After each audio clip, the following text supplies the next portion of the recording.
Bueno, tenemos la oportunidad. A ver, yo debo decirles que estoy feliz. Que estoy feliz esta tarde porque estoy con Ana María Súa. Es que no sé si eso... No sé si a veces somos conscientes de la suerte que tenemos de tener la oportunidad de charlar con escritores de la relevancia de los que nos acompañan. Ni siquiera nosotros, porque en el momento, en el instante, a veces con tanta emoción no eres consciente de la trascendencia que tienen estas oportunidades. Hablar de Ana María Súa es hablar de una de las voces esenciales de la narrativa breve en español. El microrrelato de Ana María Súa es el espacio preciso, exacto, donde la brevedad no va a empobrecer en ningún momento el sentido, sino que propicia un grado de concentración de la idea, un grado de intensidad que de alguna manera logra que todo sea más inquietante y, lo más importante, que perdure. Títulos como La sueñera, Botánica del caos, Contra el tiempo o este que le muestro aquí, el Contra el tiempo y El tiempo roto, que lo tengo por algún sitio, porque yo tengo todos los libros de Ana María Súa. Esa es la ventaja de ser una entusiasta, es decir. Y se lo digo, bueno, ustedes lo van a ver. Aquí tengo algunos más. Cómo escribir un microrrelato, es decir, aquí un afán. La convierten en una autora que transita por los límites del lenguaje, que se centra en la fragilidad de la experiencia y en esa zona en la que lo cotidiano se desajusta y revela la extrañeza.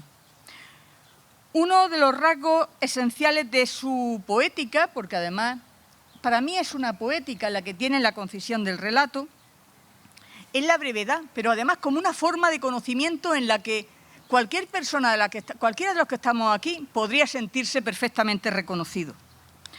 Ella, con la concisión, no simplifica, al contrario, es decir, afina el detalle, lo condensa y nos obliga como lectores a tomar partido, es decir, a darle sentido completo a su escritura.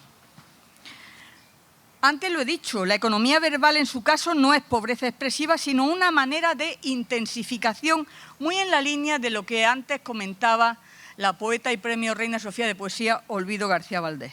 La tensión omnipresente. Cada palabra parece que la eligiera para abrir grietas por las que se filtra una realidad más amplia, más ambigua y a menudo desconcertante.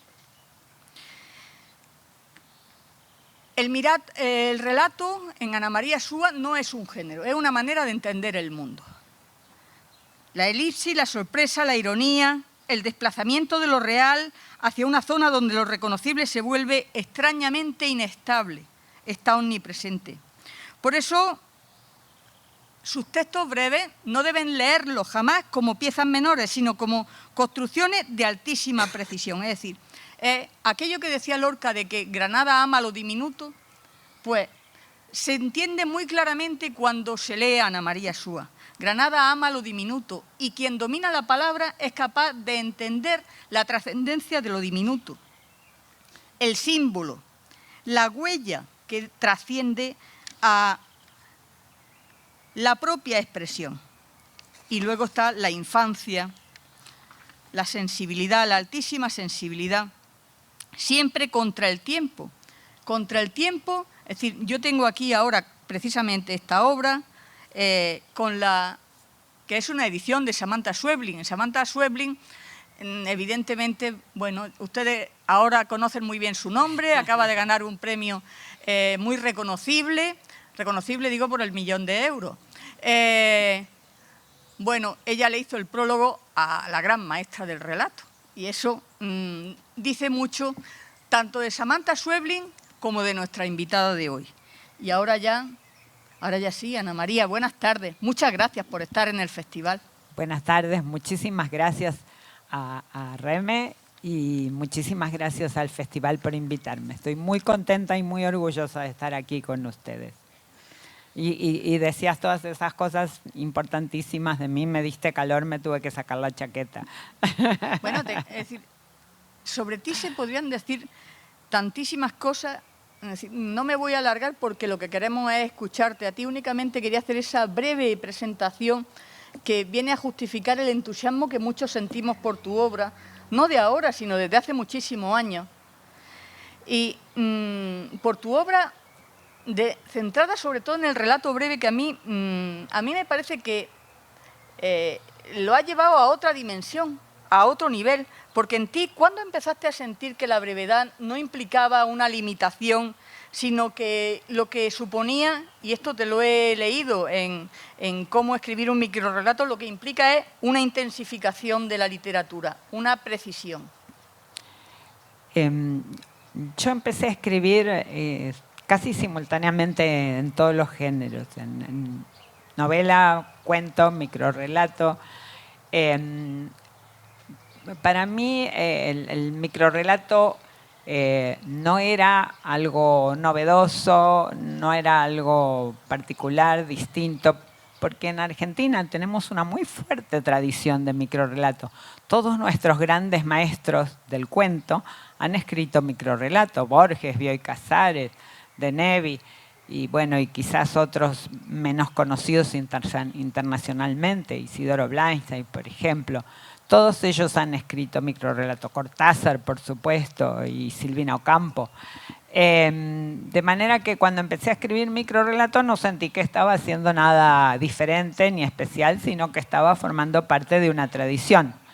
Hasta que llegó el momento de tratar de publicarlo. Y ahí descubrí que esa idea de que era una tradición argentina era una idea mía, porque los editores parecía que no se habían enterado. No se habían ubicado en lo que implicaba el microrrelato. Eso enlaza con mi siguiente pregunta, que es: ¿quiénes son tus referentes?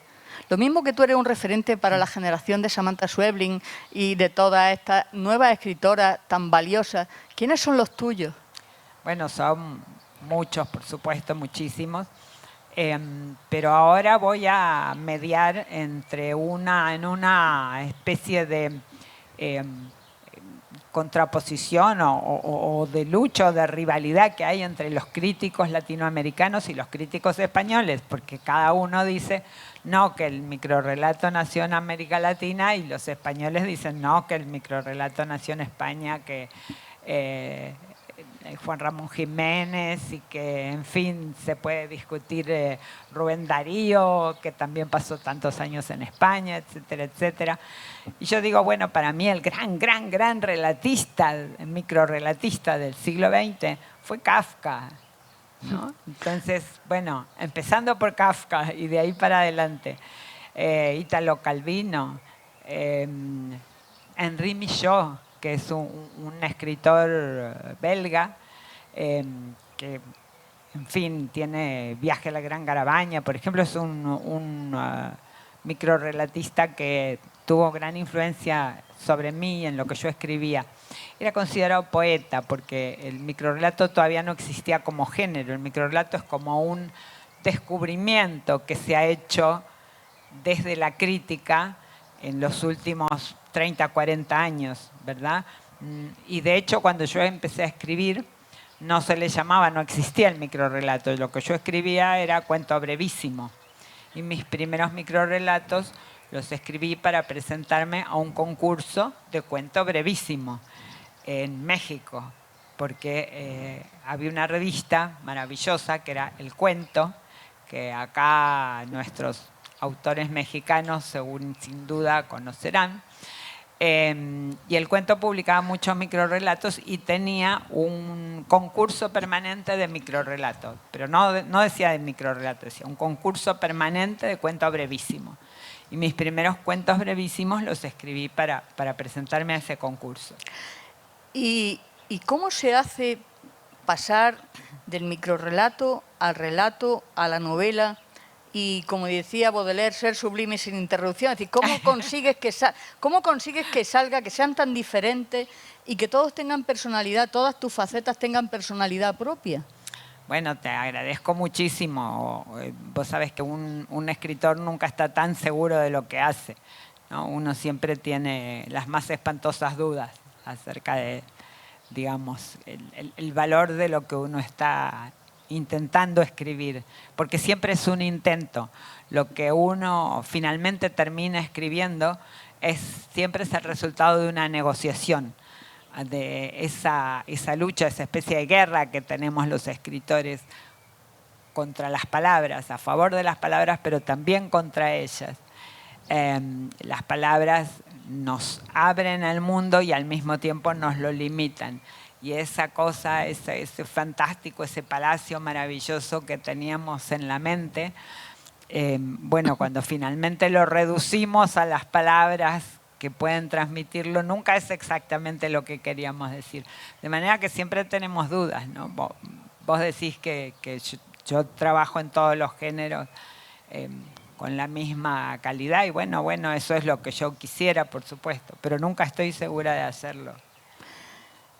Pero además, ¿cómo consigues pasar de uno a otro? Es decir, en tu cabeza, ¿cómo eres capaz de pasar de una novela y de pronto decidir que vas a hacer una obra de cuento y de pronto pasar de ahí al microrrelato o a la inversa? Sí, es que mi literatura es muy volitiva, o sea, depende absolutamente de mi voluntad. A mí no me pasa para nada eso que Rilke le exigía al joven poeta, que solo escriba y que me tuvo paralizada durante un buen tiempo, eso de que uno solo podía escribir si sentía que no podía evitarlo, que las palabras lo desbordaban, que iban más allá de su voluntad y que escribía porque no le quedaba más remedio, no le quedaba otra solución que escribirlo. A mí, lamentablemente, eso nunca me pasó. Yo siempre tuve que salir a la casa de las palabras, siempre tuve que salir a buscarlas. Jamás vinieron a mí, ni me invadieron, ni nada por el estilo. Y de hecho, creo que hubiera podido vivir perfectamente sin escribir y no me hubiera pasado nada.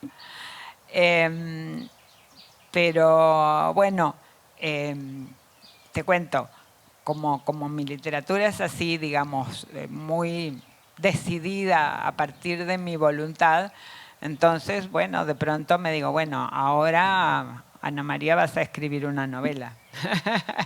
Y bueno, y ya no me queda más remedio que sentarme y escribir una novela. Un libro me lleva aproximadamente 3 años. Un libro de microrrelatos me lleva más o menos el mismo tiempo que una novela, más o menos 3 años. Y lo escribo porque he decidido escribirlo.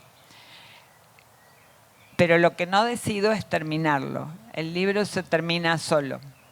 En un momento dado, bueno, a partir del tema o del tono que yo quise darle a ese libro, los textos que escribo empiezan a parecerse demasiado a los que ya tengo escritos, empiezan a repetirse.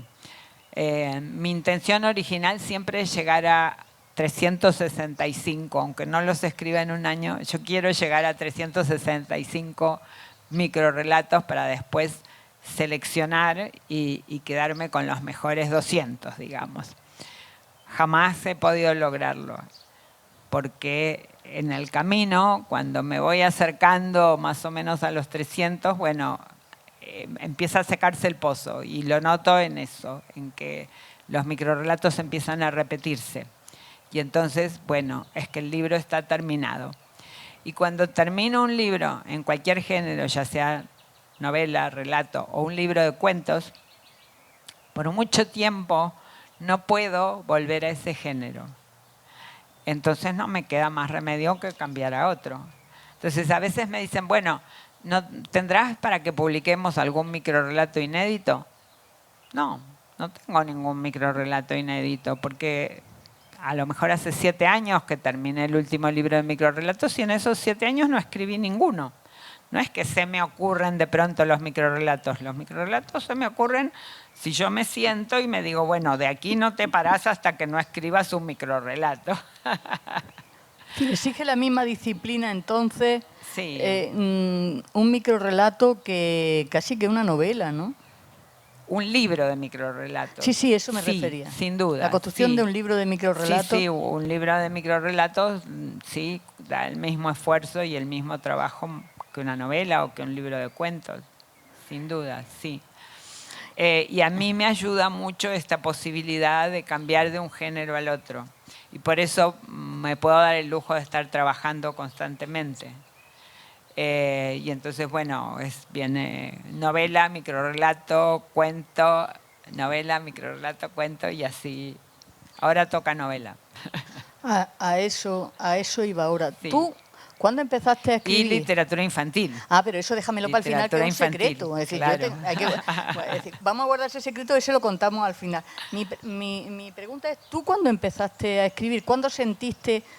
Me has respondido de una forma indirecta, porque me has dicho, yo podría vivir perfectamente sin escribir, pero yo tengo la impresión de que de alguna manera la escritura a ti te aporta un algo especial, eso que decía Lorca, de esa magia, el misterio de que está en tu microrrelato, en tu cuento, en tus novelas. Tengo la impresión de que te aporta algo especial. ¿Cuándo empezaste a sentir que escribir era parte de tu vida? Porque tú siempre estás escribiendo. Es que siempre, casi desde que tengo memoria. Yo creo que mis primeros poemas fueron a los 8 años en la escuela. Y a los 10 años tuve una maestra que me alentaba mucho y tuve como una gran floración poética. Y ahí, bueno, digamos, mirando mi historia retrospectivamente, me doy cuenta de un elemento fundamental para el trabajo del artista. Del artista, yo digo artista y tengan en cuenta que un artista puede ser un gran artista y puede ser un artista mediocre también. Pero sea un gran artista o sea un artista mediocre, uno necesita el aplauso, se necesita de alguna manera la aprobación, el aplauso del público. Y lo que me sucedió en ese año, tenía 10 años en esa época, fue, bueno, una maestra que me aplaudía. Y entonces, bueno, los poemas se me ocurrían así, uno detrás de otro. Y la maestra venga a aplaudir y yo venga a escribir poemas. De alguna manera, entonces, la infancia puede ser un poco la patria de la literatura. En mi caso sí, hay otros escritores que no, que han descubierto la literatura en la edad adulta o en la adolescencia o casi adulta. Pero en mi caso sí, en mi caso la literatura fue un gran descubrimiento en la infancia, sobre todo como lectora, porque lo primero que somos los escritores es lectores, grandes lectores. Por eso a veces me dicen, a alguien que quiere, un niño o un jovencito que quiere dedicarse a escribir, ¿le aconsejarías que lea mucho? Digo, no, jamás, porque si tengo que venir yo a aconsejarle que lea, bueno, es que no va a ser escritor. Si va a ser escritor, eso sí que no lo puede evitar. Puede evitar escribir, pero no puede evitar leer, ¿no? Tú, de alguna manera, yo pienso, es decir, cuando he leído, yo sobre todo lo que mejor conozco de tu obra son los cuentos y los microrrelatos. Sí.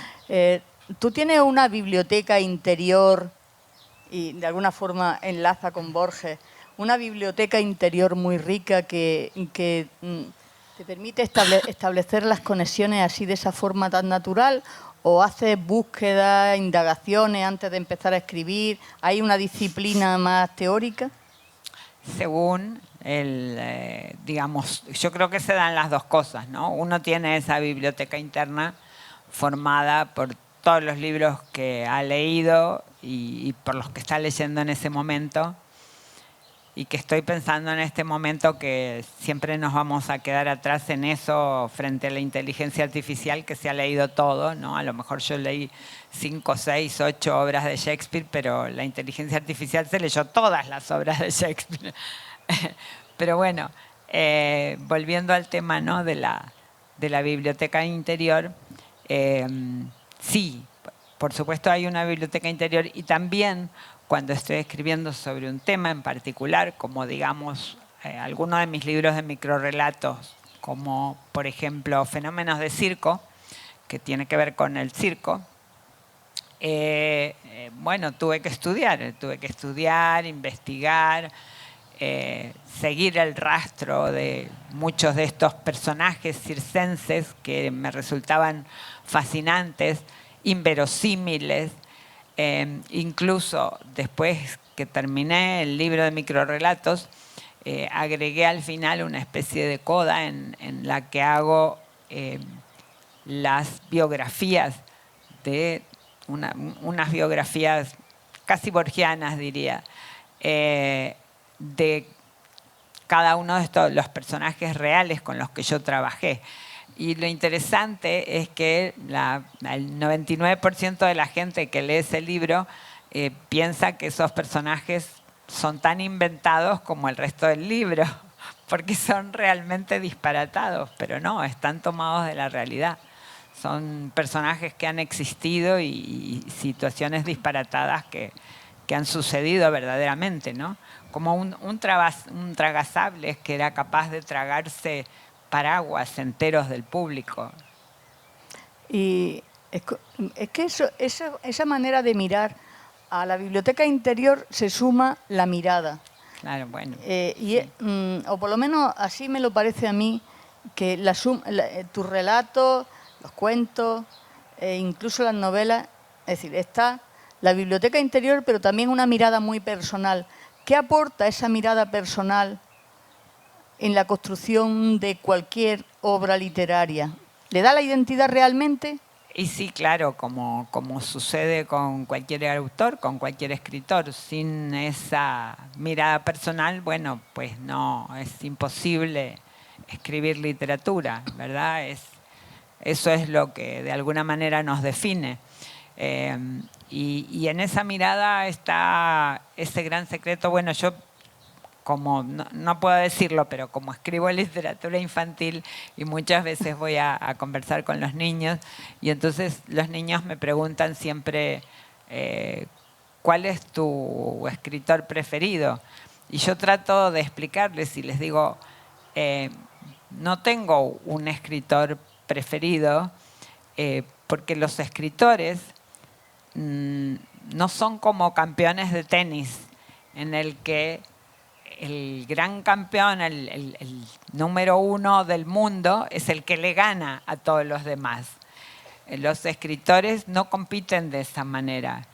Cada escritor trae su propia mirada, su propia forma de ver al mundo. Entonces, digamos, no es que si uno leyó a Borges entonces no tiene que leer, ya no le hace falta leer el resto de la literatura argentina porque ha leído al mejor. No, de ninguna manera, ¿no? No es eso. Es la mirada lo que define al escritor. Y es esa mirada lo que nos permite convertir a la literatura en el viaje más fascinante, que no es un viaje a través de tierras o a través de aventuras o a través del tiempo. Es una especie de transmigración de almas, ¿verdad? Es a donde viajamos, es a la mente de la persona que estamos leyendo. Y de pronto nos encontramos con la posibilidad de ver el mundo a través de sus ojos. Y ese es un viaje extraordinario. Y por eso creo que la lectura y la literatura y la lectura son tan maravillosas y nos permiten viajar de esa manera tan extraordinaria, ¿no? Y ahora los lectores más difíciles. Ahora vamos a esa faceta, la literatura infantil y juvenil que tú has creado, y también esos libros maravillosos, divulgativos, de los mitos egipcios, de los mitos grecolatinos. Sé que ahora hay uno nuevo, por lo menos del que yo no tenía conocimiento, de los mitos latinoamericanos. ¿Es más difícil escribir para un lector infantil, juvenil, o para un lector adulto? No es más difícil en absoluto. Primero, yo no escribo literatura juvenil, escribo para niños. Sí, lo sé. Y mi próximo libro va a ser el próximo que se publique, el que acabo de terminar, es mitología nórdica. Ajá. Sí. Pero sí es más fácil escribir para niños, y por una sola razón, porque el trabajo literario es exactamente el mismo, pero los libros para niños son más breves. Y por esa sola razón es más fácil escribir para niños. Y cuéntanos alguna de tus experiencias cuando visitas los centros educativos para leer los cuentos, para hablar de tus recopilaciones de mitos. Pero antes te quería contar un poquito ese tema que también es interesante, ¿no? Del trabajo con los mitos y las leyendas y demás. Eso es cuando no se me ocurre nada. ¿Ah? Eso es lo que hago cuando no tengo absolutamente ninguna idea mía propia. Entonces, trabajo, digamos, hago un trabajo de oficio, porque yo creo que ese trabajo con las leyendas y con los mitos de otros pueblos es un trabajo que tiene que ver con el oficio, es un trabajo de investigación, de lectura, de descubrimiento y de recreación. Uno reescribe mitos y leyendas, bueno, cada cual de acuerdo a cómo entienda que hay que escribirlos o reescribirlos para llegar a atrapar, digamos, atrapar el interés de los chicos de hoy. ¿Es difícil conseguirlo? Bueno, para mí es facilísimo. Digo, me resulta mucho más fácil eso que escribir mis propios textos, por supuesto. Y sé que a los chicos les interesa y les gusta porque me interesa y me gusta a mí. Entonces, si yo estoy tan fascinada con esos mitos y leyendas y cuentos populares, bueno, ¿por qué no lo van a estar ellos, ¿no? ¿Por qué no, digamos, si yo estoy interesada y fascinada, sé que de alguna manera voy a poder transmitirles esa fascinación. Y en realidad, en general, lo logro, sí, a los chicos. Es que, ¿cómo no les van a gustar, por ejemplo, los cuentos de las 1001 noches, por decirlo, ¿no? Por decir algo. ¿Por qué no le van a gustar a los chicos de hoy los cuentos de las 1001 noches si son extraordinarios? Siempre lo fueron. Y por eso llegaron hoy hasta aquí. Son los cuentos populares, los mitos, las leyendas, han atravesado las barreras del tiempo y del espacio para llegar hasta nosotros. Y eso es porque son extraordinarios. Y mis hijas me toman el pelo a veces y me dicen, pensar que, ¿no?, los pueblos han dedicado su sabiduría milenaria a crear estos cuentos y leyendas para que después venga mamá y se los robe y cobre por ellos. Y bueno, hay una cosa que para mí es muy importante, que es el lugar de la mujer. El lugar de la mujer en tu literatura, en toda tu literatura. Yo quería preguntarte por qué esa presencia, yo lo intuyo, pero quería saber cómo lo percibes tú, por qué esa presencia tan permanente de la mujer en tus relatos, es decir, bueno, ese foco. Existen mujeres en el mundo. Somos mayoría, de hecho. Somos mayoría. ¿Por qué no habría uno de escribir sobre mujeres, ¿no? En mis relatos, tanto en los microrelatos como en los cuentos y en las novelas, hay mujeres y también hay hombres. Hay muchísimos hombres. Está lleno de hombres por todos lados. Pero la figura de la mujer está muy afinada. Puede ser, sí, pero tengo por lo menos 2 novelas que están contadas en primera persona desde un hombre. Sí, y muchos de mis cuentos también están contados en primera persona desde un hombre. Es que hay hombres y mujeres y eso es lo interesante. Ah, claro, efectivamente. Sí. Y luego yo te quería preguntar, lo último que yo he tenido la oportunidad de leer tuyo, El cuerpo roto, te adentra en la enfermedad, en la vejez, en la fragilidad física del ser humano. ¿Qué te ha llevado a escribir sobre un argumento que no es precisamente cómodo, que es duro, es decir, en relación a la experiencia humana? Sí, es verdad. Y ojalá pudiera explicártelo. No lo sé. Solo sé que desde siempre el tema de la enfermedad y del dolor y del sufrimiento y de la relación con la medicina y con los médicos y de esa relación médico-paciente que tiene tanto de sadomasoquismo y no siempre el sádico es el médico, es una relación que a mí me resulta fascinante. desde mucho antes de haber estado enferma alguna vez. Mi primera novela se llama Soy paciente y ya tiene que ver exactamente con eso, ¿no? Y la escribí en el año 78. Y bueno, y digamos, yo creí en ese momento que era por casualidad, porque había un conocido nuestro, un amigo de la familia al que lo habían internado en un hospital y le sucedían unas aventuras completamente ridículas, espantosas y disparatadas. Y bueno, son esas situaciones en que uno dice, bueno, esto es para una novela. Y entonces escribí la novela. Y creí que bueno, que era porque tenía ese ejemplo por delante. Y en realidad hoy mirando hacia atrás me doy cuenta que ese ha sido un leitmotiv a lo largo de toda mi historia literaria. A mí siempre el tema de la enfermedad, de la fragilidad del cuerpo humano, y no digo el tema de la muerte porque el tema de la muerte es el tema de la literatura en sí, ¿no? Es el tema esencial, el tema que corre por debajo de todo lo que escribimos, ¿no? Porque, bueno, como ustedes saben, ninguna historia humana en realidad termina bien.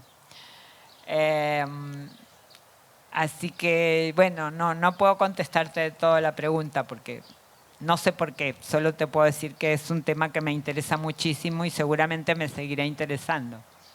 Y ahora tengo muchos más datos.